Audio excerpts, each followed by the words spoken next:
వాడదాం, పర్యావరణాన్ని రక్షిద్దాం. మా ఏఎంఎస్ బైక్ వ్యతిరేకత.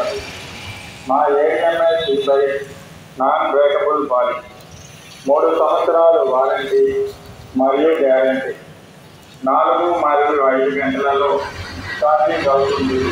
10 రూపాయల కరెంటు ఖర్చుతో 100 కిలోమీటర్లు, 120 కిలోమీటర్లు, 250 కిలోమీటర్ల మైలేజ్ ఇస్తుంది. 60 నుండి 100 స్పీడ్ వెళ్ళగలిగే మీనాక్షి ఎలక్ట్రిక్ ADMS ఈ బైక్ షోరూమ్ ప్రచార నిమిత్తం ఆటో ద్వారా ఈ కళాశాల తెలియపరచడానికి ప్రచార కళాశాలలో ఎలక్ట్రిక్ బైక్ షోరూమ్ ఉంది. మీరు వేరే ఎక్కడికి పోవలేదు. బండ్లు బాగున్నాయి. మీరందరూ దీని ద్వారా కొనుగోలు చేయాల్సిందిగా కోరుతున్నాము. MRF సైట్ పక్కన చెన్నై రోడ్, శ్రీకాళహస్తి.